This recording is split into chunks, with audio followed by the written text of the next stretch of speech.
ಎಲ್ರಿಗೂ ನಮಸ್ಕಾರ. ಎಲ್ಲ ಮಂಡ್ಯದ ಗಂಡುಗಳಿಗೆ ಈ ಸಮೃದ್ಧಿ ಶಾಸಕ ಮಾಡ್ತಕ್ಕಂಥ ನಮಸ್ಕಾರ. ಇದೇ ತಿಂಗಳು 27ನೇ ತಾರೀಕು ಹಯಾಗ್ರೀವ ಮೂವಿ ರಿಲೀಸ್ ಆಗ್ತಾ ಇದೆ. 1 ವರ್ಷದ ಹಿಂದ್ಗಡೆ ರಿಲೀಸ್ ಆಗಬೇಕಾಗಿತ್ತು. ಬಟ್ ಬಾಸ್ ಇಲ್ದೆ ರಿಲೀಸ್ ಮಾಡೋಕ್ಕೆ, ಡಿ ಬಾಸ್ ಇಲ್ದೆ ರಿಲೀಸ್ ಮಾಡೋಕ್ಕೆ ನಾನು ಒಪ್ಪಿರಲಿಲ್ಲ. ಇನ್ನೂ ಲೇಟ್ ಆಗೋದು ಬೇಡ ಅನ್ನೋ ಕಾರಣಕ್ಕೋಸ್ಕರವಾಗಿ ಅವರು ಬರ್ಡೇಗೆ ಬರಬೇಕಾಗಿತ್ತು. ಕಾರಣಾಂತರದಿಂದ ಸ್ವಲ್ಪ ಡಿಲೇ ಆಗಿದೆ. ಕರ್ನಾಟಕ ರಾಜ್ಯದ ಎಲ್ಲ ಜನತೆ ಕೂಡ ಈ ಚಿತ್ರನ ಉಳಿಸ್ತೀರಾ, ಕನ್ನಡವನ್ನು ಬೆಳೆಸ್ತೀರಾ? ಖಂಡಿತವಾಗ್ಲೂ ಅವರು ಎಲ್ಲೇ ಇದ್ರು, ಹೇಗೆ ಇದ್ರು, ಅವರ ಆಶೀರ್ವಾದದೊಂದಿಗೆ ಈ ಮೂವಿ ಬರ್ತಾ ಇದೆ.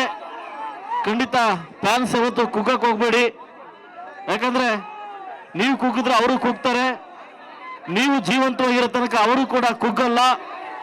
ಬಹುಶಃ ಕರ್ನಾಟಕದ ಎಲ್ಲ ಜನತೆ ಕೂಡ ಈ ಮೂವಿ ಇಷ್ಟ ಆಗುತ್ತೆ. ಥ್ಯಾಂಕ್ ಯು ಧನ್ವೀರ್, ನಿಮ್ಮ ಪ್ರಯತ್ನ ತೋರಿಸಿದಿರಿ. ಥ್ಯಾಂಕ್ ಯು ಮಹಾರಾಣಿ ಸಂಜನವರೇ, ನಿಮ್ ತೋರಿಸಿದ್ದೀರಾ, ನಿಮ್ಮ ಆಕ್ಟಿಂಗ್ ತುಂಬಾ ತೋರಿಸಿದ್ದೀರಾ. ಲೇಟೆಸ್ಟ್ ಹಾಗೂ ಇಂಟ್ರೆಸ್ಟಿಂಗ್ ಸುದ್ದಿಗಳಿಗಾಗಿ ಬಾಸ್ ಟಿವಿ ಕನ್ನಡ ಚಾನೆಲ್ನ ಸಬ್ಸ್ಕ್ರೈಬ್ ಮಾಡಿ. ಹಾಗೆಯೇ ಬೆಲ್ ಐಕಾನ್ ಪ್ರೆಸ್ ಮಾಡಿ. ಇದರ ಜೊತೆಗೆ ಫೇಸ್ಬುಕ್, ಇನ್ಸ್ಟಾಗ್ರಾಮ್, ಎಕ್ಸ್ನಲ್ಲೂ ಮಿಸ್ ಮಾಡದೆ ಫಾಲೋ ಮಾಡಿ.